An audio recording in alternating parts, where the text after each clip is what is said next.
what we know for most of the people who are vaccinated, and the Omicron variant seems to be not so dangerous, or it doesn't so often lead to serious illness.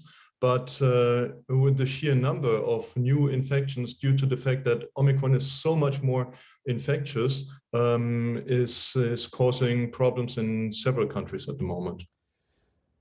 But the good news is, as a society, as a species, we have a degree more immunity now, or so I understand. We have had a number of jabs, 2, 3, 4 in some cases as well.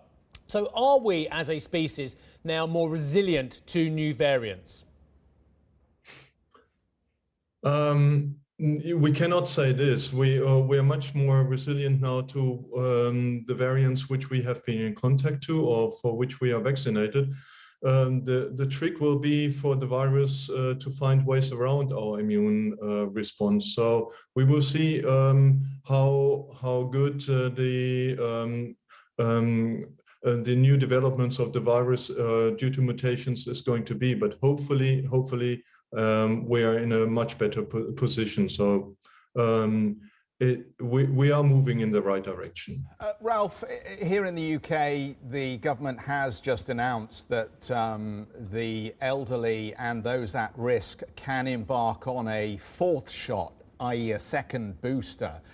Is this the appropriate response now going forward, and that we can expect fourth shots to be rolled out effectively in the same way that we've seen other boosters introduced? And will that basically do for this subvariant?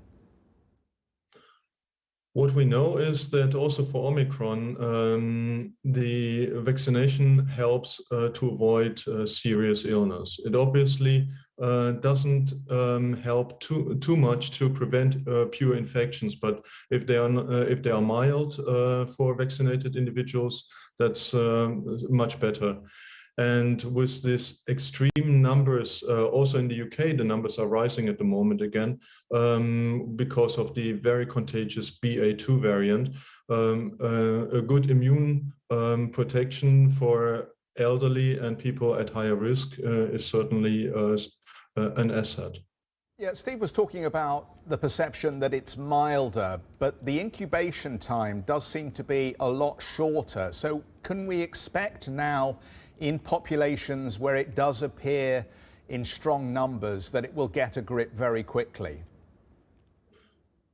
Yes, this is what we're experiencing really in several European countries. In Germany, the situation is very, very impressive, with more than 1.5 million cases every week reported at the moment, and with an enormous number of underreporting. So the speed of the spread of the disease has really accelerated dramatically. Some governments are quite keen that COVID doesn't disrupt production, doesn't disrupt economies at this point, and which is evidenced in very different approaches to isolating with COVID. What would you say is the right advice to business at this point? How should they think about COVID cases and the isolation periods?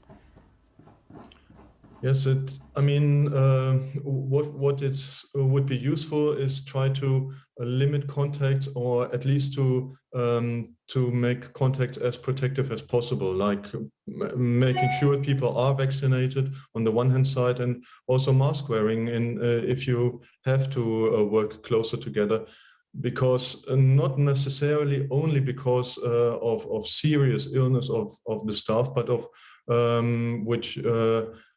the large number of people who might be out of work for a while because of being infected. So one should take it, use the precautions which we learned over the last 2 years in limiting the spread at this moment. It will, once the wave is over, we will be able to deal with it so much easier than at the moment.